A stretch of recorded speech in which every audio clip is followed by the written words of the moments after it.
கிருஷ்ணா, காளியா, கோபர்கள். So இவங்க 3 பேரும் வந்துட்டு இந்த லீலையில ரொம்ப ரொம்ப முக்கியமானவங்க. ஸோ நம்ம வந்து முதல்ல ஆம், கிருஷ்ணா, காளியா, யமுனா சாரி. ஸோ முக்கியமா வந்துட்டு நம்ம வந்து யமுனாவை பத்தி தெரிஞ்சுக்கணும். இல்ல? So, யமுனை பகவானுடைய மிகப்பெரிய பக்தை அவங்க. பகவானுடைய விருந்தாவன லீலை எல்லாத்துலயுமே வந்துட்டு யமுனா வந்து ரொம்ப முக்கியமான ஒரு பங்கு வகிக்கிறாங்க. பகவானோட லீலைகள் ஆல்மோஸ்ட் நிறைய லீலைகள் வந்துட்டு பகவான் இந்த யமுனையில தான் வந்துட்டு செஞ்சாரு. ஆம், விருந்தாவன லீலைகள் எல்லாமே இங்க தான் நடந்தது. பிரம்ம விமோகா, ராசலீலா, சலீல விஹார், இந்த மாதிரி நிறைய லீலைகள் வந்து இந்த யமுனையில வந்து நடத்தினாரு. ஸோ இது மட்டும் இல்ல, கோபர்களோட லீலைகள், கோபியர்களோட சேர்ந்த லீலைகள், பசுக்களோட லீலைகள், பிரஜவாசிகளோட லீலைகள், அசுரர்களோட லீலைகள் கூட இந்த யமுனையில தான் நடந்தது. இதை தவிர்த்து சாஸ்திரங்கள்ல யமுனைய பத்தி ரொம்ப புகழ்ந்த புகழ்ந்து பேசியிருக்காங்க. இதை எல்லாமே நம்ம பார்க்க முடியாது. ஒரு சில விஷயம் மட்டும் நம்ம இங்க பார்க்கலாம். சில ரூப கோஸ்வாமி ஒரு அழகான பிரேயஸ் வைக்கிறாரு. என்ன பிரேயஸ் அவர் வந்து சொல்றாரு அப்படின்னா, யமுனையிடம் அடைக்கலம் எடுத்தவர்கள் உங்களுடைய சகோதரனை காண காண வேண்டியதில்லை. உங்களுடைய நீரோட்டம் மன எங்களின் ஆம், எங்களின் மனதை ஈர்க்கிறது. உங்களுடைய நீரோட்டம் எங்களின் மனதை ஈர்க்கிறது. பகவானுக்கு சேவை செய்வதில் எங்களை ஈடுபடுத்துகிறது அப்படின்ட்டு ஒரு பிரார்த்தனைய வந்துட்டு அவர் வைக்கிறாரு. ஸோ யமுனை கிட்ட அடைக்கலம் எடுத்தவர்கள் உங்களுடைய சகோதரனை காண வேண்டியதில்லை அப்படின்னு சொல்றாங்க. அவங்களோட சகோதரன் யாரு? யமராஜர். யமராஜர். So, யமராஜர் யமுனை கிட்ட அடைக்கலம் எடுத்தவங்க யமராஜரை பார்க்க வேண்டியதில்லை. சோ இந்த அளவுக்கு தூய்மையான மிகவும் போற்றுதற்குரிய யமுனையில வந்துட்டு காளியா அப்படின்ற ஒரு பயங்கரமான நாகம் வந்து குடியிருந்தது. சோ இந்த நாகம் வந்து எப்படி அங்க வந்தது, எப்படி அங்க குடியிருந்தது, எவ்வளவு காலமா அங்க இருந்தது, கிருஷ்ணர் வந்து எப்படி இதை வந்து கவனிக்காம விட்டார், எப்படி இதை அலட்சியப்படுத்தினார், எதுவும் வந்துட்டு அவர் ஆக்ஷன் எடுத்தாரா அப்படின்னுட்டு சுகதேவ கோஸ்வாமி கிட்ட பரீட்சித் மகாராஜ் கேக்குறாரு. சோ பரீட்சித் மகாராஜ் வந்து இந்த லீலைய பத்தி இன்னும் மேல சொல்றதுக்கு ஆரம்பிக்கிறாரு. அந்த அமிர்தத்திலிருந்து ஒரு துளி நமக்கும் கிடைக்கும் அப்படின்ட்டு நாம பிரார்த்திப்போம். சோ இப்போ வந்துட்டு காளியா பத்தி பார்க்கலாம். காளியா வந்துட்டு இந்த யமுனையில குடியிருக்க வந்தாரு. ஆக்சுவலி நம்மளுடைய ஆச்சாரியர்கள் வந்து என்ன சொல்றாங்க அப்படின்னா, காளியா வந்துட்டு யமுனை நதியில குடியிருக்கல. யமுனை பக்கத்துல வந்துட்டு ஒரு குளம் இருந்தது. அந்த குளத்துல தான் வந்து காளியா குடியிருந்தார் அப்படின்ட்டு சொல்றாங்க. ஸோ அந்த குளம் வந்து எப்படி இருந்தது அப்படின்னா, யமுனையோட நீர்த்தேக்கம், யமுனையிலிருந்து கொண்டு வரப்பட்ட நீர் தான் வந்து அந்த குளம். யமுனையோட நீர் தான் இருந்தது. ஸோ அந்த குளம் வந்துட்டு 8 மைல் தூரம் அகலமா இருந்தது. அதனுடைய ஆழம் ஒரு சமுத்திரம் எவ்வளவு ஆழமா இருக்குமோ அவ்வளவு ஆழம் அந்த குளத்துல இருந்தது. இந்த குளத்துல வந்துட்டு காளியா குடியிருந்தார். எப்படி குடியிருந்தார் அப்படின்னா, ஜலஸ்தம்பம் அப்படின்ற ஒரு மாய விஞ்ஞானம் மூலமா அவர் வந்து இந்த நீரால செய்யப்பட்ட கட்டியான பொருட்களை கொண்டு அந்த குளத்துக்கு அடியில ஒரு பெரிய நகரத்தையே உருவாக்கி அங்க குடியிருந்தார். சோ அங்க வந்துட்டு காளியா மட்டும் இல்ல, காளியாவுடைய குடும்பம், மனைவி, மக்கள், உறவினர்கள், அப்புறம் அவங்களுக்கு வேண்டியவங்க, அவரோட டிசைபிள்ஸ், ஃபாலோவர்ஸ் எல்லாரையும் வந்து கூட்டிட்டு வந்து அந்த நகரத்துல இருந்தார். எவ்வளவு காலமா அந்த காளி அங்க குடியிருந்தது அப்படின்னா, யுக யுகமாக இருந்தது அப்படின்ட்டு பாகவதத்துல சொல்லப்பட்டிருக்கு. காளியா வந்துட்டு புதுசா யமுனைக்குள்ள வரல, யுக யுகமாக வந்திருக்கு, அங்க குடியிருக்காங்க. ஸோ அங்க வந்துட்டு காளியா குடியிருக்கிறதுனால காளியா வந்துட்டு ரொம்ப பொறாமை, கோபம் இந்த மாதிரியான குணங்கள்லாம் அந்த காளியாக்கு இருக்கிறதுனால காளியாவோட வாயிலிருந்து மூக்குல இருந்தெல்லாம் வந்துட்டு ரொம்ப ஒரு கொடிய விஷம் வந்து வெளியாகும். ஸோ இந்த விஷம் வந்துட்டு வெளியாகி அந்த குளத்தோட தண்ணீரையே வந்து கலங்கப்படுத்திருச்சு. அந்த தண்ணியோட நிறம் மாறிடுச்சு, கருப்பு கலரா மாறிடுச்சு. அப்புறம் அந்த விஷங்கள் எல்லாம் கலந்து அந்த தண்ணீர் மேல நீர் மேல அதாவது நீர் பரப்பு மேல வந்துட்டு நிறைய நுரைகள் வர ஆரம்பிச்சிருச்சு. அந்த தண்ணி கொதிக்கும். கொதிக்கும் போதுட்டு அந்த தண்ணியில இருந்து நீராவிகள்லாம் வெளியே வருது. அந்த ஆவிகள்லாம் மேல வந்து அந்த இடத்துல வந்து அப்படியே பனிமூட்டமா ஆயிரும். விஷ ஆவிகள், நீராவிகள். அந்த குளத்தை சுத்தி வந்து நிறைய கொடிய கொடிய விஷம் கொண்ட பாம்புகளோட புற்றுகள் நிறைய இருந்தது அந்த குளத்தை சுத்தி. அங்க வந்து எந்த ஒரு செடி கொடி மரம் எந்த ஒரு தாவரங்களும் வந்துட்டு வளராது, எல்லாமே வந்து செத்து போயிரும். புழு பூச்சி எந்த ஒரு மிருகமும் அங்க இருக்காது, எல்லாமே வந்துட்டு செத்து போயிரும். ஓகே, எல்லாமே இறந்துரும். அதனால இவ்வளவு பயங்கரமான அந்த குளம் அங்க இருக்கிறதுனால அங்க யாருமே அந்த குளத்து பக்கத்துல போக மாட்டாங்க. ஸோ ஆச்சாரியர்கள் வந்துட்டு என்ன சொல்றாங்கன்னா, ஒருவேளை இந்த காளியா யமுனையோட நதியில குடியிருந்திருந்தா அந்த நதி எந்தெந்த நகரத்தெல்லாம் வந்துட்டு போ போறாங்களோ எங்கெங்கெல்லாம் போறாங்களோ அந்த எல்லா நகரங்களும் வந்துட்டு பாதிக்கப்பட்டிருக்கும். ஏன்னா காளியா அவ்வளோ விஷம் இல்லைங்களா, இந்த குளத்திலேயே எவ்வளவு விஷம் இருந்ததுன்னு நம்ம பார்த்தோம். ஸோ எல்லா இடமும் எல்லா நகரங்களும் வந்துட்டு பாதிக்கப்பட்டிருக்கும். ஆனா எந்த நகரமும் பாதிக்கப்படலை, அங்க வந்து பாதிக்கப்பட்டது விருந்தாவனம் மட்டும்தான். அதனால ஆச்சாரியர்கள் என்ன சொல்றாங்க அப்படின்னா, யமுனை பக்கத்துல இருந்த குளத்துல தான் வந்து இந்த காளியா குடியிருந்தார் அப்படின்ட்டு சொல்றாங்க. சோ நம்ம வந்துட்டு யமுனையோட குளோரிஸும் பார்த்துட்டோம். காளியா எவ்வளவு ஒரு பயங்கரமானவர், காளியா இருந்த இடம் எப்படி இருந்தது அதையும் நம்ம பார்த்துட்டோம். இப்ப வந்து கோபர்கள். ஏ சோ கோபர்கள் சொல்லும் போதுட்டு அவங்கெல்லாம் கிருஷ்ணர் மேல அதிக அன்பு உள்ளவங்க. பிரஜாவாசிகள் கிருஷ்ணர்னா உயிர் அவங்களுக்கு, இல்லைங்களா? சோ எப்பவுமே வந்துட்டு இந்த கோபர்கள்லாம் என்ன செய்வாங்கன்னா கிருஷ்ணாவோட சேர்ந்துட்டு மாடு மேய்க்கிறதுக்கு போவாங்க. ஒரு நிமிஷம், மாடு மேய்க்கிறதுக்காக போவாங்க. Okay? மாடு மேய்க்கிறதுக்கு வந்துட்டு ஆம், யமுனா பக்கத்துல மட்டும் போக மாட்டாங்க. கோவர்த்தன் கிட்ட போவாங்க. அப்புறம் மத்த மத்த இடங்களுக்கெல்லாம் போவாங்க. அங்க போய் விளையாடுவாங்க, ரெஸ்ட் பண்ணுவாங்க, சாப்பிடுவாங்க. இந்த மாதிரியான சில சின்ன பிள்ளைங்க விளையாடுவாங்க. ஓகே, இந்த மாதிரியான லீலைகள் பகவானோட சில லீலைகளும் அந்த மாதிரி இடத்துங்கள்ல நடக்கும். சோ அன்றைய நாள், அதாவது இந்த லீலை நடக்கக்கூடிய அன்றைய நாள் என்ன ஆச்சு அப்படின்னு சொல்லும்போது, இந்த யமுனைக்கு வந்து எல்லாரும் போறாங்க, மாடு மேய்க்கிறதுக்காக போறாங்க. மாடு மேய்க்கிறதுக்கு போகும்போது கொஞ்ச நேரத்துல கிருஷ்ணர் அங்கிருந்து காணாம போயிட்டாரு, எங்கேயோ போயிட்டாரு அவரு. சோ எல்லாரும் வந்துட்டு மாடு மேய்ச்சி விளையாண்டு ரொம்ப தாகம் அவங்களுக்குலாம் ரொம்ப தாகமாயிருச்சு. அப்ப அவங்க என்ன செய்யறாங்க, உம், போய் தண்ணி குடிக்கலாம் அப்படின்னு சொல்லிட்டு அவங்க வந்துட்டு யமுனை நதிக்கு போகல, அந்த குளத்துல போயிட்டு தண்ணி எடுத்து குடிச்சிட்டாங்க. தண்ணி எடுத்து குடிச்ச உடனே இம்மீடியட்லி அவங்க அங்கேயே விழுந்து இறந்துட்டாங்க. எல்லாரும் பசுக்களும் சரி, கோபர்களும் சரி, யார் போயிட்டு அங்க தண்ணி எடுத்து குடிச்சாங்களோ அவங்க எல்லாரும் கீழே அப்படியே மயங்கி விழுந்து இறந்துட்டாங்க. அப்ப கொஞ்ச நேரம் கழிச்சு கிருஷ்ணா வந்து பாக்குறாரு. வந்து பார்க்கும் போதுட்டு அங்க எல்லாரும் வந்து இறந்து கிடக்குறாங்க. இறந்து கிடந்த உடனே கிருஷ்ணாவுக்கு வந்துட்டு ஷாக் ஆயிடுச்சு. ஆனா அவருக்கு தெரியும் அங்க என்ன நடந்தது அப்படின்ட்டு. பட் இருந்தாலும் அவர் என்ன செய்யறாரு, அவருடைய ஸ்பரிசம் மூலமா வந்துட்டு எல்லாரும் மறுபடியும் உயிர் பெற்று எழுஞ்சிருக்கிறாங்க. எல்லாரும் எழுந்திரிச்ச உடனே அவங்களுக்கு வந்து அங்க என்ன நடந்தது அப்படின்னு தெரியல.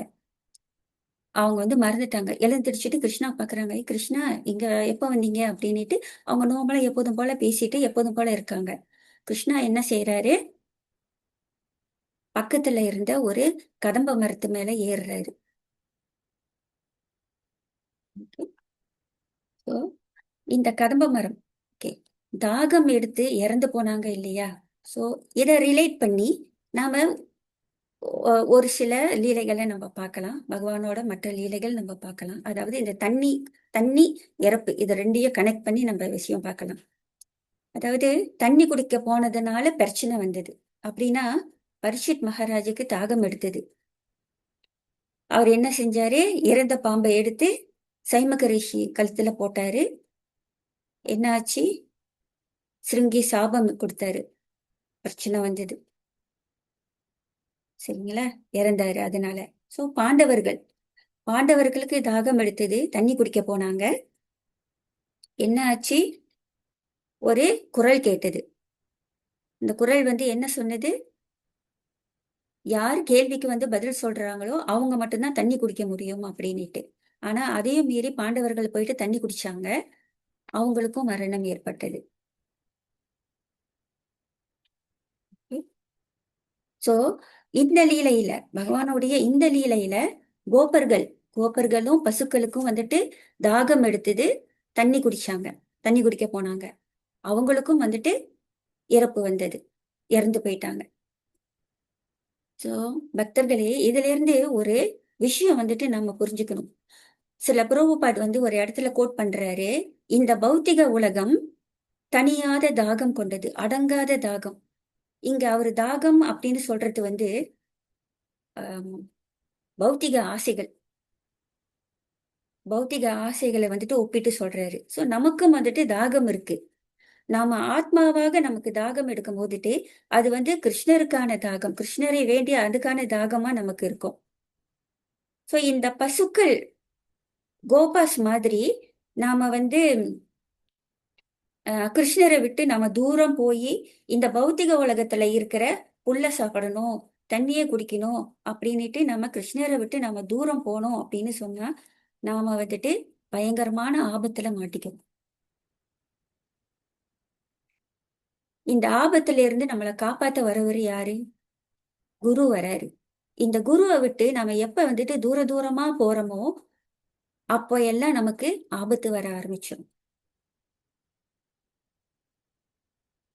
ஓகே, இந்த 10வது காண்டத்துல பகவானோட லீலை பார்த்தோம்னு சொன்னா 19வது அத்தியாயத்துல இந்த காட்டுத்தீ லீலை நடக்கும்.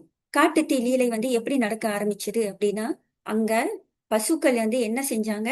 கிருஷ்ணரை விட்டு தூர தூரமா போனாங்க. புல்மைய இன்னும் கொஞ்சம் ஃப்ரெஷ்ஷான புல் வேணும், நல்ல புல்லா சாப்பிடலாம், இன்னும் கொஞ்சம் தூரம்ட்டு அப்படியே புல்லு மேய்ஞ்சுக்கிட்டே கிருஷ்ணர் விட்டு தூரமா போனதுனால அவங்களுக்கு பெரிய ஆபத்து வந்தது. நாம பகவானை விட்டு தூரமா போக போக எவ்வளவுக்கு எவ்வளவு நாம மாயையோட பிடியில, மாயையோட மடியில நாம தூங்கிக்கிட்டு இருக்கோமோ அவளுக்கு அவ்வளவு ஆபத்து. இதை நம்மளை தட்டி எழுப்புறதுக்கு தான் நம்முடைய குரு வராரு. ஓகே,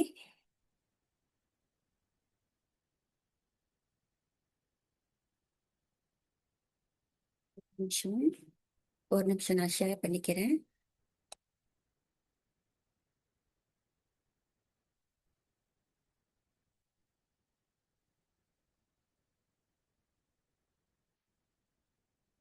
ஓகே, எல்லாருக்கும் படம் தெரியுதுங்களா? Yes Mataji. Okay, so Krishna கடம்ப மரத்துல ஏறுறாரு இல்லைங்களா? வேகமா ஏறுறாரு, சிரிச்சுக்கிட்டே ஏறுறாரு. சிரிச்சுக்கிட்டே ஏறும்போதுட்டு சிரிச்சுக்கிட்டே கடம்ப மரத்துல ஏறுறாரு. ஏறும்போது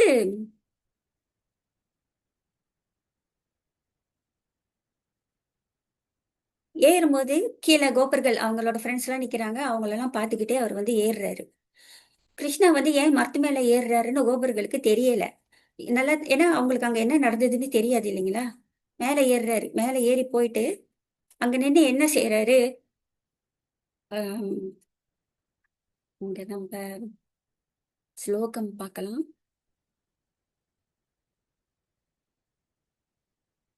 ஓகே, இந்த ஸ்லோகம் நம்ம பார்க்குறோம்.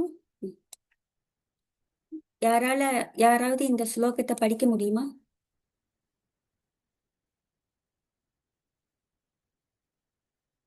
ஹரே கிருஷ்ணா.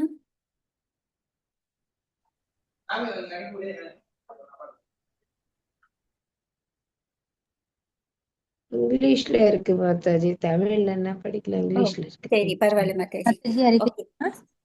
படிங்க. சொல்லுங்க மாதாஜி. ட்ரை பண்ணலாமா மாதாஜி? படிங்க மாதாஜி. தேங்க்யூ. तं चण्डवेगविसवीर्यमवीक्ष्य तेन दुस्तां नदीं च कलसंयमवन्तरः कृष्णः कदम्बमधिरुह्य ततोति तुङ्गम् अस्फोट्य गदारशनोऽन्यपतद्विशोदे. தேங்க்யூ மாதாஜி. ஓகே, ஸோ இந்த ஸ்லோகத்துல நம்ம பார்த்தோம்னு சொன்னா அதிதுங்கம் அப்படின்னு சொல்றாங்க. அதிதுங்கம் அப்படின்னா ஆம், ரொம்ப உச்சி, மரத்தோட உச்சிக்கு வந்து ஏறுறாரு.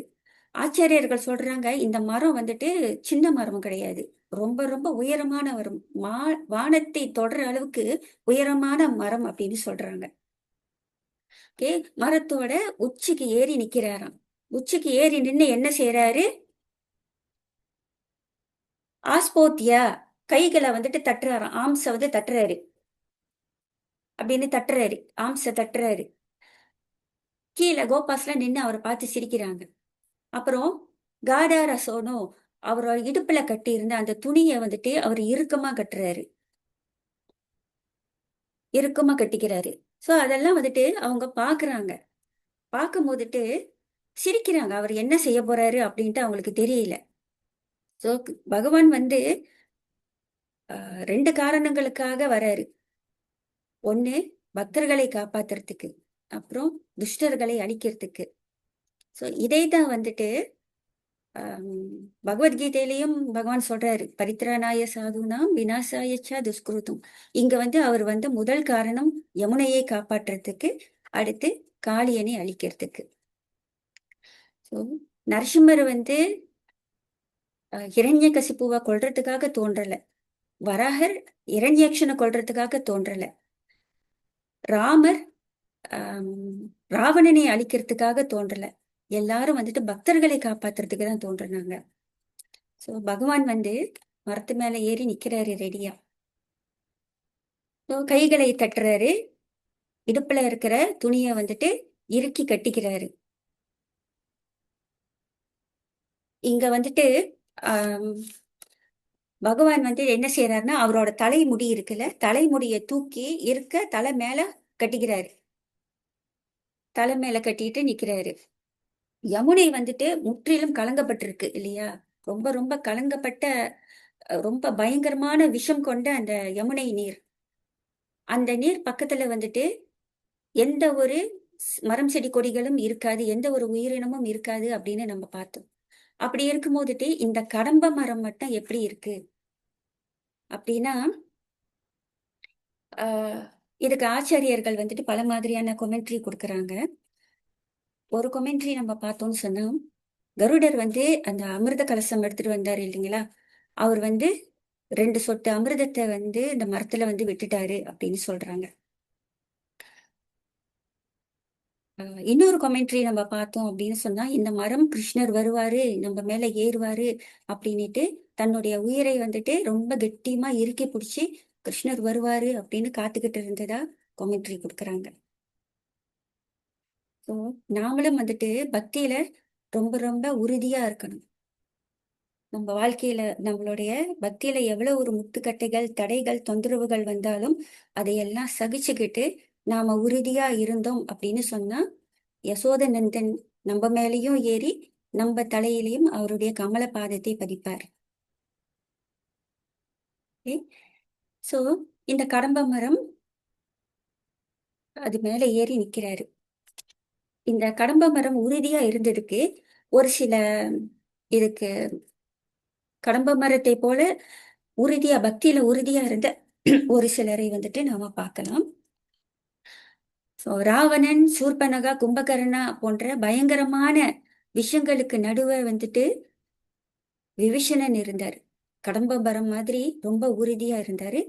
அவருக்கு வந்துட்டு ராமருடைய அனுகிரகம் கிடைச்சது. ஸோ பிரகலாத் மகாராஜும் அப்படித்தான். பல மாதிரியான போராட்டங்களுக்கு நடுவே கடம்பமரம் மாதிரி ரொம்ப உறுதியா இருந்தாரு. அவருக்கும் வந்துட்டு நரசிம்மரோடைய கருணை கிடைச்சது. சபரி பிறப்பு இறப்பு குலம் வந்துட்டு தேவையில்லை, பிறப்பு தேவையில்லை, குலம் தேவையில்லை. கதம்ப மரம் போல அவங்க ஸ்டெடியா இருந்தாங்க. அவங்களுக்கும் வந்துட்டு ராமருடைய அனுகிரகம் கிடைச்சது, அவருடைய அன்பு கிடைச்சது. அவங்க இருந்த அந்த அவங்க இருந்த அந்த ஆசிரமத்துல வந்துட்டு நிறைய ரிஷிகள் இருந்தாங்க. மாதங்க ரிஷி கூட இருந்தாரு. ஆனா அவங்களுக்கெல்லாம் கிடைக்காத விஷயம் வந்துட்டு சபரிக்கு கிடைச்சது.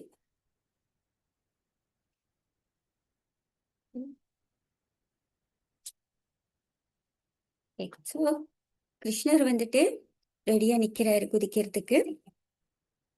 அவரு ஆம், பகவான் வந்து எவ்வளவு அழகா இருந்தாரு அப்படின்னுட்டு பாகவதத்துல வர்ணிக்கிறாங்க. ஸோ அவருடைய பாதம் வந்துட்டு வெண்ணெயை விட ரொம்ப ரொம்ப மிருதுவா இருக்குமா, ரொம்ப சாஃப்டா இருக்குமா. அந்த சாஃப்டான அந்த பாதத்துல அந்த கால்கள்ல வந்துட்டு தங்க கொலுசு போட்டிருக்காரு. ஸோ ரொம்ப திடமான அவருடைய முட்டிகளும் தொடைகளும் இருந்தன. மஞ்சள் கலர்ல வந்துட்டு அவரு தோத்தி கட்டியிருக்காரு. ஆடை அணிஞ்சிருக்காரு, தோத்தி கட்டியிருக்காரு. தோத்தி வந்து அவர் எப்படி கட்டியிருக்காருன்னா முட்டி காலுக்கு கீழே கட்டியிருக்காரு. கீழே வரைக்கும் கட்டல, கால் வரைக்கும் கட்டல, முட்டி வரைக்கும் கட்டியிருக்காரு. தண்ணியில குதிக்க போறாரு இல்லையா, தூக்கி மேல வரைக்கும் கட்டிக்கிட்டாராம். ஓகே. சோ இடுப்புல இருந்த துணியை வந்து இருக்க கட்டிக்கிட்டாரு. அவருடைய இடை வந்துட்டு ரொம்ப சின்னதா இருக்குமா, ரொம்ப சின்னதா இருக்கும். ஆனா அந்த இடைக்கு பக்கத்துல இருக்கிற அந்த சதைகள் வந்துட்டு குண்டா இருக்குமா. கொழு கொழு கொழுன்னு இருப்பாரு இல்லைங்களா, அப்படியே கொழு கொழுன்னு ஆடிக்கிட்டு போவாராம். சோ அவருடைய மார்பகங்கள்ல வந்துட்டு ஸ்ரீவத்ச குறி இருந்தது. அவருடைய நெஞ்சு பகுதி எப்படி இருந்ததுன்னா ஒரு சிங்கம் போல இருந்ததாம். அவருடைய கைகள் கரு நாகம் மாதிரி நீண்டு இருந்தது. அந்த கைகள்ல அழகான அந்த சின்ன கைகள்ல வந்துட்டு தங்க வளையல்கள் போட்டிருந்தார். அவருடைய கழுத்து சங்கு மாதிரி இருந்ததாம். சங்கு வந்துட்டு இப்படி திருப்பினாலும் 3 கோடுகள் தெரியும், அவர் கழுத்துல இப்படி திரும்பினாலும் 3 கோடுகள் தெரியும். அந்த மாதிரி அவரோட கழுத்து வந்துட்டு சங்கு மாதிரி இருந்தது. அந்த கழுத்துல வந்துட்டு விருந்தாவனத்துல உள்ள பூக்கள்லாம் எடுத்து மாலையா போட்டிருந்தாரு. அழகான முகம், அவருடைய முகம், தாமரை கண்கள், நீண்ட மூக்கு, சிவந்த அழகான தாமரை இதழ்கள், ரொம்ப மிருதுவான கன்னங்கள், அழகான நீண்ட காதுகள். அந்த காதுல வந்துட்டு தங்கத்துல தோடு போட்டிருந்தாரு. சோ அந்த தோடு அழகா காது அழகான்னு கேட்டாக்கா காதுதான் அழகு அப்படின்னு ஆச்சாரியர்கள் சொல்றாங்க. அழகான கரும் சுருண்ட கருங்கூந்தல் அவருக்கு. அதுல வந்து மயிலிறக சொருவிக்கிட்டு இடுப்புல கை வச்சுக்கிட்டு ரெடியா நிக்கிறாரு, மரத்துல இருந்து கீழே குதிக்கிறதுக்கு. ஓகே.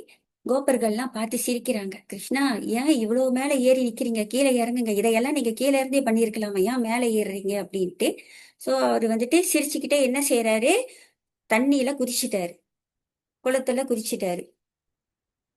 குளத்துல குதிச்ச உடனே என்ன ஆகுதுன்னா, இப்போ கீழே இருந்து அவர் குதிக்கல, மேல மேல உச்சியில இருந்து குதிக்கிறாரு இல்லைங்களா, ரொம்ப உயரத்துல இருந்து குதிக்கிறாரு.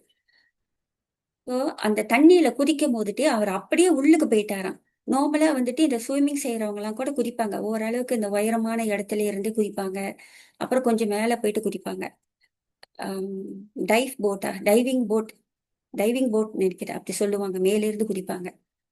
ஸோ அது குதிக்கும் போதுட்டு அவ்வளோ மேல இருந்து எல்லாராலையும் மேல இருந்து குதிக்க முடியாது.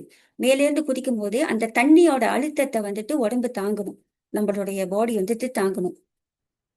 ஸோ மேல போயிட்டு அவர் என்ன செய்யறாரு, அவ்வளோ மேல இருந்து குதிச்ச உடனே அப்படியே உள்ளுக்கு போயிட்டாராம். உள்ளுக்கு போயிட்டு திரும்ப மேல வந்து கோபர்களை பார்த்து சிரிக்கிறாரு, ஃப்ரெண்ட்ஸ் எல்லாம் பார்த்து சிரிக்கிறாரு. அவர் பாருங்க நான் மேல வந்துட்டேன் அப்படின்னுட்டு என்ன செய்யறாரு, வாய் நிறைய தண்ணியை வச்சுக்கிட்டு அந்த தண்ணியை வந்து துப்புறாராம். துப்பிட்டு சிரிக்கிறாரு, தண்ணியை வந்து அடிக்கிறாரு, கையில வந்து அடிச்சுக்கிட்டு சிரிக்கிறாரு. கோப்பர்கள்லாம் சொல்றாங்க, கிருஷ்ணா அது ரொம்ப பயங்கரமான குளம், விஷம், வெளியே வந்துருங்க அப்படின்னுட்டு. என்னைய ஒண்ணும் செய்யலையே, விஷம் என்னைய ஒண்ணும் செய்யலையே அப்படின்னு சொல்லிட்டு சிரிக்கிறாரு. ஆனா தண்ணிக்குள்ள இருக்கிற காளியாவுக்கு வந்துட்டு ரொம்ப டிஸ்டர்பன்ஸ் ஆயிடுச்சு. கிருஷ்ணா குதிச்ச உடனே காளியாவுக்கு தெரிஞ்சிருச்சு, யாரோ என்னோட இடத்துக்கு வந்துட்டாங்க. யார் அது என்னோட இடத்துக்கு என்னுடைய அனுமதி இல்லாம யார் வந்தது அப்படின்ட்டு காளியாவுக்கு ரொம்ப டிஸ்டர்பன்ஸ். நாகம் இல்லைங்களா, உடனே கோவம் வந்துருச்சு. கோவம் வந்த உடனே வாயிலிருந்து மூக்குல இருந்து காதுல இருந்ததெல்லாம் பயங்கரமான விஷமும் புகையும் வெளியாக்குனது. வெளியாக்கிட்டு ரொம்ப கோபம். காளியாக்கு மட்டும் இல்ல, காளியா கூட இருக்கிற மத்த நாகங்களுக்கும் கோபம். எல்லாரும் வந்து விஷத்தை வெளியாக்க ஆரம்பிச்சாங்க.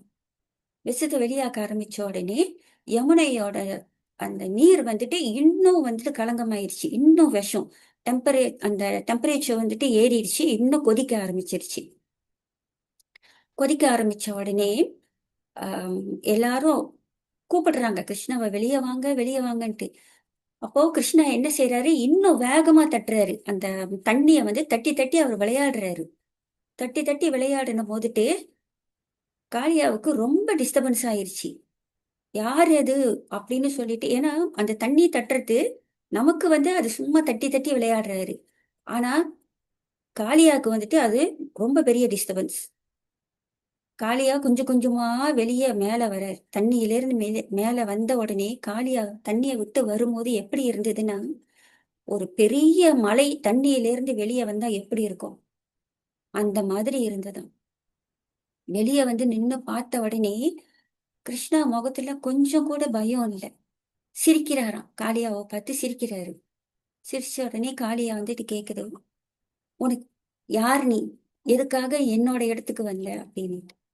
அப்ப கிருஷ்ணா சொல்றாரு, நான் வந்து உன்னைய பார்த்து பயந்துட்டேன்னு நினைக்கிறியா, எனக்கு உன் மேல கொஞ்சம் கூட பயம் இல்லை அப்படின்னுட்டு சிரிக்கிறாரு. காளியாக்கு இன்னும் கோபம். நீ வந்ததே தப்பு, என்கிட்ட வந்து பேசுறியா வேற அப்படின்னுட்டு ரொம்ப கோபம். ஆனா கிருஷ்ணா வந்துட்டு சிரிக்கிறாரு. அவர் என்ன செய்யறாரு அப்படின்னா, அந்த நதியோட தண்ணியெல்லாம் எடுத்து அப்படியே தெளிக்கிறாரு மேல. ஆஹ் காளியா மேல தெளிக்கிறாரு. சும்மா தெளிக்கல, பாடிக்கிட்டு தெளிக்கிறாரு.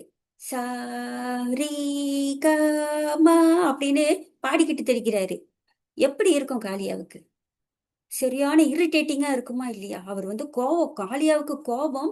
ஆனா கிருஷ்ணா வந்து விளையாடுறாரு. அப்போ காளியாக்கு வந்துட்டு கோபம் தாங்க முடியாம என்ன செய்யறாருன்னா, ஓங்கி வந்து கிருஷ்ணாவோட நெஞ்சு பகுதியில கடிச்சிட்டாரு. கடிச்ச உடனே கிருஷ்ணா என்ன செய்யறாரு, அப்படியே மயங்கிட்டாரு. மயங்கி தண்ணியில வந்து அப்படியே மிதக்கிறாராம். ஆக்சுவலி கிருஷ்ணா வந்துட்டு மயங்கல, அவருடைய லீலை இல்லையா. அப்படியே மயங்கி தண்ணியில மிதக்கிற மாதிரி பசங்க பண்றாரு. அத பார்த்த உடனே கோபஸ்கெல்லாம் வந்துட்டு மூச்சே நின்னு போச்சாம். ஓ, காளியா வந்துட்டு கிருஷ்ணாரை கொன்னுட்டாரு அப்படின்னுட்டு பயந்து போயிட்டு சில பேர் மயங்கி விழுந்துட்டாங்களாம்.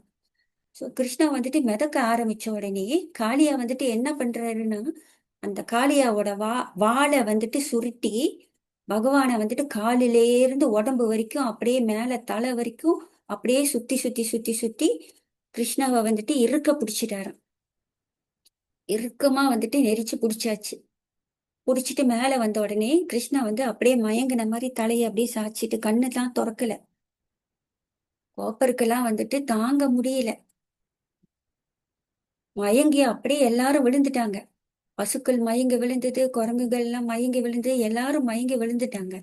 சோ அந்த நேரத்துல யோகமாயா என்ன செய்யறாங்க, அமங்கலமான சில அறிகுறிகளை வந்துட்டு காட்டுறாங்க. நிலநடுக்கம் நடக்குது, சூரியன் வந்து ஒளி இழந்துருச்சு, மங்கி போயிருச்சு, வானம் இருண்டுருச்சு. எல்லாருக்கும் வந்துட்டு வலதுபுற கண்ணு துடிக்குது, இடதுபுற கண்ணு துடிக்குது. சோ இந்த மாதிரியான ரொம்ப ரொம்ப அமங்கலமான விஷயம், வானத்திலிருந்து விண்மீன்கள் வந்துட்டு கொட்டுது. இந்த மாதிரியான அமங்கலமான விஷயங்கள் வந்து நிறைய அறிகுறிகள் வந்துட்டு நடக்குது. இந்த பாஸ்ட் டைம் வந்துட்டு கொஞ்ச நேரம் நடக்கல, இது வந்து ரொம்ப நேரம், ஃபியூ ஹவர்ஸ்க்கு வந்துட்டு இந்த பாஸ்ட் டைம் நடக்குது. அப்போ விருஜவாசிகளுக்கு வந்துட்டு என்ன, ஏன் இந்த மாதிரியான ஒரு அறிகுறிகள் எல்லாம் காட்டுது, அவங்களுக்கு தெரியாது இங்க என்ன நடக்குது அப்படின்ட்டு எல்லாரும் வீட்டுல இருக்காங்க. சோ இந்த பாஸ்ட் டைம் நடக்கும்போது பலராமர் கூட வரல, கிருஷ்ணா கூட வரல, அவர் வந்து வீட்டுல இருக்காரு. அப்போ என்னமோ நடக்குது, எல்லாரும் போனாங்களே மாடு மேய்க்கிறதுக்குன்னு சொல்லிட்டு எல்லாரும் பயந்து ஓடி வராங்க இவங்கள தேடிக்கிட்டு. ஆனா இவங்களாம் எங்க இருக்காங்கன்னே தெரியலையே அவங்களுக்கு. சோ எப்படி வந்து இவங்க இருக்கிற இடத்த கண்டுபிடிச்சு வராங்கன்னா, கிருஷ்ணரோட பாத சுவடுகள் இருக்கு. அவர் புல்லு மேல மண்ணு மேல எல்லாம் நடக்கிறாருல்ல, அந்த பாத சுவடுகளை தேடி கண்டுபிடிச்சு அவங்க வந்து இந்த குளத்துக்கிட்ட வந்து சேர்றாங்க. வந்து பார்த்தா கிருஷ்ணர் வந்துட்டு காளியனோட பிடியில மயங்கி இருக்காரு. எல்லாரும் மயங்கி விழுந்துட்டாங்க. அதை பார்த்த உடனே பிரஜவாசிக்கு பெரிய துக்கம். எல்லாரும் மயங்கி விழுந்துட்டாங்க. ஆக்சுவலி நம்முடைய ஆச்சாரியர்கள் வந்துட்டு என்ன சொல்றாங்க அப்படின்னா, கிருஷ்ணர் வந்து தண்ணிக்குள்ள குதிச்சாரு இல்லைங்களா? அவர் குதிக்கும் போதே காளியா வந்துட்டு கிருஷ்ணரை பார்த்துட்டு மயங்கிட்டாராம். ரொம்ப வந்துட்டு கிருஷ்ணா வந்துட்டு காளியனை ஈர்த்துட்டார். அவர் வந்துட்டு பகவான் வந்துட்டு நல்ல ஒரு பிரகாசத்தோட அப்படியே மிளிர்றாராம். ஆஹ் காளியா பார்க்கும்போது. சோ காளியா வந்துட்டு கிருஷ்ணா கிட்ட அப்பயே சொல்றாராம், பிரார்த்திக்கிறாராம். எனக்கு வந்து உங்களுக்கு கொடுக்கறதுக்கு எனக்கு எதுவுமே இல்லை.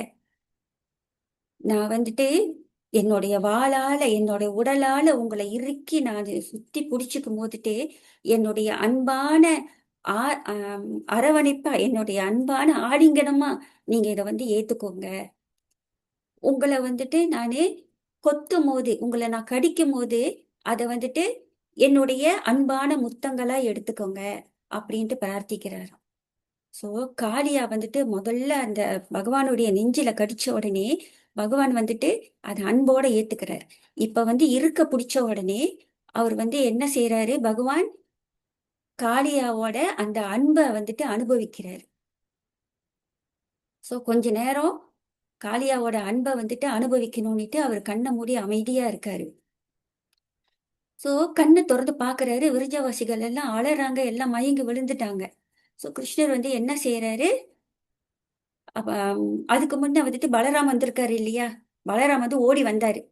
ஓடி வந்த உடனே பலராமர் வந்துட்டு கிருஷ்ணர் ஆபத்துல இருக்காருன்னா பலராமுக்கு எப்படி இருக்கும், கோபம் வரும் இல்லையா? ரொம்ப ஆவேசப்படுவாரு இல்லையா? காப்பாத்துறதுக்கு ஓடி வருவாரு இல்லையா? ஆனா பலராமர் என்ன செய்யறாராம், அங்க நின்னுகிட்டு சிரிக்கிறாராம். எல்லாரும் மயங்கி விழுந்திருக்காங்க, எல்லாரும் அலறாங்க. ஆனா வந்து பலராமர் சிரிக்கிறாரு, கையெல்லாம் தட்டிக்கிட்டு சிரிக்கிறாராம். வா கிருஷ்ணா, என்ன மாதிரி ஒரு டிராமாவை நடத்துறீங்க அப்படின்னுட்டு சிரிக்கிறாராம். ஏன்னா பகவான் வந்து அசாதாரணமானவர். பகவானுக்கு வந்துட்டு யாருமே பகவானை தோற்கடிக்க முடியாது. பகவான் வந்து முழு முதற் கடவுள். இதை வந்துட்டு பலராமருக்கு நல்லா தெரியும். அதனால வந்து காளியாவோட பிடியில வந்துட்டு அவர் டிராமா தான் போடுறாருன்றது அவருக்கு நல்லா தெரிஞ்சிருச்சு. சோ அதனால வந்துட்டு சொல்றாராம், நான் வந்து ஆதிசேஷனா இருக்கும் போதுட்டு என் மேல நல்லா படுத்து தூங்குனீங்க. ஒரு சாதாரண தண்ணி பாம்பு வரும்போது அது கூட நீங்க விளையாடுறீங்களா அப்படின்ட்டு அவர் சிரிக்கிறாராம். சோ பகவான் வந்து கண்ணை திறந்து பாக்குறாரு.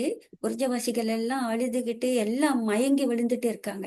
அப்ப அவர் என்ன செய்யறாரு, கொஞ்சம் கொஞ்சமா தன்னுடைய உடலை வந்துட்டு விரிக்கிறாராம். விரிவுபடுத்துறாரு, அகலமாக்குறாரு. அகலமாக்கும் போதுட்டு காளியாவால அந்த புடிய வந்துட்டு இருக்க முடியல. அப்போ அவர் என்ன செய்யறாரு, காளியாவ கிருஷ்ணாவை வந்து விட்டுட்டாரு. விட்ட உடனே கிருஷ்ணா என்ன பண்றாரு, தண்ணிக்குள்ள ஓடிட்டாரு. தண்ணிக்குள்ள போன உடனே காளியா தேடுறாரு, எங்க கிருஷ்ணாவை காணோம் அப்படின்னு தேடும் போதுட்டு ஒரு பக்கமா கிருஷ்ணா தண்ணியில இருந்து வெளியே வந்துட்டு, தோ பாருங்க நான் இங்க இருக்கேன் அப்படின்னுட்டு. அப்ப கிருஷ்ணா பாஞ்சு கொத்தும் போதுட்டு கிருஷ்ணா இன்னொரு பக்கத்துல இருந்து வெளியே வராராம், நான் இங்க இருக்கேன் அப்படின்னுட்டு. அப்புறம் கிருஷ்ணா என்ன காளியா வந்துட்டு கிருஷ்ணாவை துரத்த ஆரம்பிச்சிட்டாரு. துரத்த உடனே ரெண்டு பேரும் வந்துட்டு சர்க்கிள் பண்ணி சுத்திக்கிட்டே இருக்காங்க. கிருஷ்ணா ஓடுறாரு, காளியா துரத்துறாரு. கிருஷ்ணா ஓட, காளியா துரத்த, இப்படியே ரெண்டு பேரும் சுத்திக்கிட்டே இருக்காங்க. சுத்தி சுத்தி சுத்தி சுத்தி காளியாக்கு அசந்து போச்சாம். பலமெல்லாம் போச்சு, ரொம்ப வந்துட்டு வீக்கா ஆயிட்டாரு. வீக்கா ஆன உடனே என்ன ஆச்சு, கிருஷ்ணர் வந்து என்ன பண்ணாரு, காளியாவோட வாளை பிடிச்சி நேரா தலை மேல ஏறி குதிச்சிட்டாரு. தலை மேல ஏறி குதிச்ச உடனே இப்ப என்ன ஆக்குது, கிருஷ்ணா டான்ஸ் ஆடுறாரு. காளியா மேல ஏறி நின்றுட்டு ஆனந்தமா வந்துட்டு டான்ஸ் ஆடுறாரு. சோ காளியாக்கு வந்துட்டு 101 தலைகள் அப்படின்ட்டு பாகவதத்துல குறிப்பிடப்பட்டிருக்கு. கிருஷ்ணர் வந்துட்டு இந்த 101 தலைகள் மேலேயும் வந்துட்டு தன்னுடைய கமலபாதத்தை பதிச்சு டான்ஸ் ஆடுறாராம். சோ இவர் ஆட ஆட தேவர்கள் எல்லாரும் வந்து கீழே வந்துட்டாங்க. அவங்களோட இன்ஸ்ட்ருமெண்ட் எல்லாத்தையும் வந்து எடுத்துக்கிட்டு ஓடி வந்துட்டாங்க. கிருஷ்ணர் வந்துட்டு டான்ஸ் ஆடுறாரு அப்படின்னு சொல்லி காளியானை அடக்க போறாருன்னு எல்லாரும் ஓடி வந்து கிருஷ்ணர் மேல மலர்களை வந்துட்டு தூவி எல்லாரும் வந்துட்டு பாட ஆரம்பிச்சிட்டாங்க. பாட ஆரம்பிச்சுட்டு மியூசிக்லாம் வாசிக்கிறாங்க. கிருஷ்ணர் வந்துட்டு அவங்க வந்து பாட பாட அவங்க இன்ஸ்ட்ருமெண்ட் வாசிக்க இவர் ஆடுறாராம். தாளம் போட்டு இவர் ஆடுறாரு. அப்புறம் இவர் தாளத்துக்கு ஏத்த மாதிரி அவங்க பாடுறாங்களாம். இப்படியே வந்து மாத்தி மாத்தி மாத்தி மாத்தி பாடிக்கிட்டு டான்ஸ் ஆடிக்கிட்டு இருக்காரு கிருஷ்ணா. ஒவ்வொரு தலை மேலேயும் வந்துட்டு ஏறி அவர் டான்ஸ் ஆடுறாரு. ஓகே, ஏன்னா இந்த காளியனுடைய ஒரு தலை கூட அவருக்கு அடி பணியல அப்படின்னு சொன்னா, சரண்டர் ஆகலைன்னு சொன்னா அது பெரிய ஆபத்தை கொடுக்கும். அதனால 101 தலைகளையும் வந்துட்டு பணிய வைக்கணும் அப்படின்றதுனால எல்லா தலைகள் மேலேயும் வந்துட்டு அவர் ஆடுறாரு. ரொம்ப அனுபவிச்சு சந்தோஷமா பகவான் டான்ஸ் ஆடுறாரு. தேவர்களும் வந்துட்டு ரொம்ப சந்தோஷமா அந்த பகவானுடைய நடனத்துல வந்துட்டு பங்கு எடுத்துக்கிறாங்க, மியூசிக் எல்லாம் வாசிச்சு. ஆனா கிருஷ்ணர் வைக்கிற ஒவ்வொரு மிதியும் வந்துட்டு காளியனுக்கு தலைய அப்படியே போதும் அப்படின்னுட்டு வலி தாங்க முடியல. காளியாவுக்கு காளியாவோட வலி தாங்க முடியாம வாயெல்லாம் ரத்தம் கொட்டுதான். கண்ணுல ரத்தம், தலையில வந்துட்டு தோல் எல்லாம் உறிஞ்சி ரத்தமா கொட்டுது.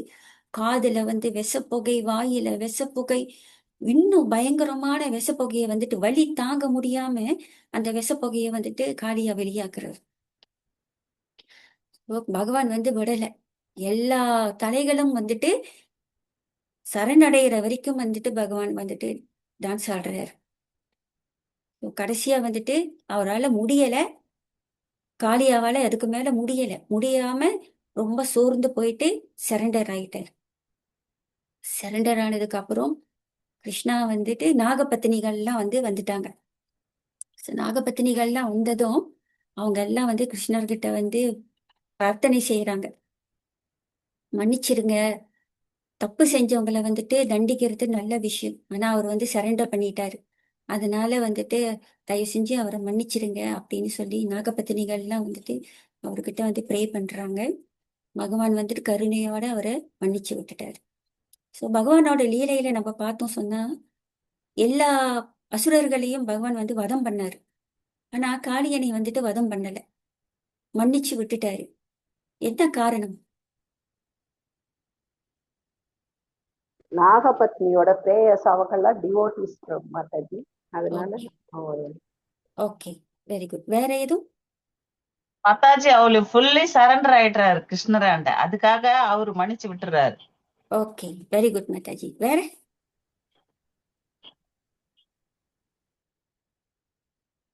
சொல்லுங்க மாதாஜி. காந்தஷாமா மாதாஜி, காந்தஷாமா மாதாஜி சொல்லுங்க Mataji. Yes Mataji. First of all வந்து அவர் சரண்டர் ஆயிட்டார் மதஜி. ரெண்டாவது அவருடைய மனைவிகள் எல்லாமே வந்து பக்தர்களா இருக்கிறதுனால அவங்க பிரார்த்தனை வைக்கிறாங்கல்ல மதஜி, அவரை விட்டுருங்க அப்படின்னு சொல்லி பிரார்த்தனை வைக்கிறாங்க. ஸோ அதை அக்செப்ட் பண்றாரு பகவான். Hare Krishna. Okay, very good. Okay, very good. சரியான பதில். அதோட சேர்த்து இன்னும் சில பதில்களும் இருக்கு. காளியா வந்துட்டு யமுனா கிட்ட தஞ்சம் அடைஞ்சிருந்தார். விரஜவாசிகள் கிட்ட தஞ்சம் அடைஞ்சிருந்தார். அதனால வந்து பக்தர்கிட்ட வந்து அவர் தஞ்சம் அடைஞ்சதுனால, அவர் அடைக்கலம் எடுத்ததுனால பகவான் மன்னிச்சு விட்டுட்டார். நம்ம வந்து கேட்கலாம், காளியன் வந்துட்டு ஒரு பயங்கர கொடூரமான ஒரு நாகமாச்சே, எல்லாருக்கும் வந்துட்டு கஷ்டம் தானே கொடுத்தாரு. காளியனால எல்லாருக்கும் கஷ்டம், விரஜவாசிகள் கஷ்டப்பட்டாங்க, யமுனா கஷ்டப்பட்டாங்க அப்படின்னுட்டு. பக்தர்களுக்கு கஷ்டம் கொடுத்தாலும் பக்தரோட அடைக்கலத்துல வந்ததுனால பகவான் வந்து மன்னிச்சு விட்டுட்டார் அப்படின்னு ஆச்சாரியர்கள் சொல்றாங்க. இன்னொரு இது கூட இருக்கு இல்லைங்க மாதாஜி, கருடன் வந்து இங்க வரமாட்டாங்கல்ல, அதனாலதானே அவர் யமுனால இருந்தாரு. ஆமா, அது கருடன் இங்க வந்து வரதுக்கு ஏன் அவருக்கு ஆமா அது ஏன் வந்துட்டு அவர் இங்க வந்தாரு அப்படின்றதுக்கான கதை மாதாஜி. சோ இது வந்துட்டு கருடன் இங்க வரமாட்டாரு. அவங்களுக்கு வந்து எந்த ஒரு இதுவும் ஆபத்து இருக்காதுன்றதுனால இவர் வந்து உள்ளுக்கு வந்து வந்துட்டாரு. ஆனா இருந்தாலும் வந்துட்டு அவர் வந்து ஒரு பக்தரோட அடைக்கலத்துல தானே இருந்தாரு. ஆமா யமுனாவோட கீழே தானே இருந்தாரு. ஆமா, அதுக்குதான் அவர் அங்க இருந்தாரு. Okay, Hare so Krishna. பக்தர்கள் கிட்ட வந்துட்டு அடைக்கலம் எடுக்கும் போதுட்டு பகவான் வந்து மன்னிச்சு விட்டுட்டாரு. சோ காளியாவும் சொல்றாரு, நான் வந்து உன்னைய ஒண்ணு செய்ய மாட்டேன், உன்னுடைய சொந்த ஐலண்டுக்கு நீ போயிடு அப்படின்னு சொல்றாரு. ஓகே. சோ இது மாதிரி நமக்கும் வந்து பகவான் நம்முடைய காதுகள் வழியா ஹரிநாமம், கீர்த்தனம், ஹரிகதா அப்படின்னு பகவான் பல ரூபத்துல நம்முடைய காதுகள் வழியா நம்மளுடைய மனசுல குதிக்கிறாரு.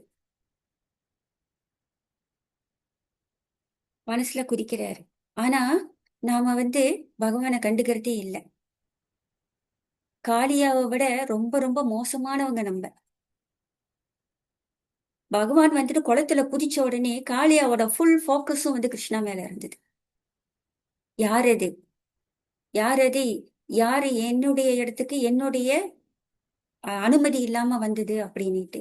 ஆனா கிருஷ்ணா வந்துட்டு எப்பவுமே நம்மளுடைய மனதுல வந்துட்டு பிறவிகள் பல பல பிறவிகளா கிருஷ்ணர் வந்துட்டு நம்மளுடைய மனதுல வந்துட்டு நீச்சல் அடிச்சுக்கிட்டு இருக்காரு, நம்மளை தூய்மைப்படுத்திக்கிட்டு இருக்காரு. ஆனா நாம என்ன செய்யறோம்? அவரு பக்கத்தாரி ஒரு பக்கம் நீச்சல் அடிக்கட்டும், நம்ம நம்ம வேலையை பார்ப்போம் அப்படின்னுட்டு இருக்கோம். நாம அவரை வந்து கண்டுக்கிறதே இல்லை. ஸோ நாம வந்துட்டு பகவானுக்கு நல்ல பக்தர்களா நம்ம வந்து இருக்கணும். அதுக்கு வந்து ஆச்சாரியர்கள் நமக்கு வந்து என்ன வழிகாட்டுறாங்க, நம்முடைய குரு நமக்கு எப்படி வழிகாட்டுறாங்களோ அதை வந்து நம்ம ஃபாலோ பண்ணி இருக்கணும். அப்படி இருக்கும்போது பகவானுடைய கருணை நமக்கு கிடைக்கும். ஹரே கிருஷ்ணா. நான் இதோட ஸ்டாப் பண்ணிக்கிறேன்.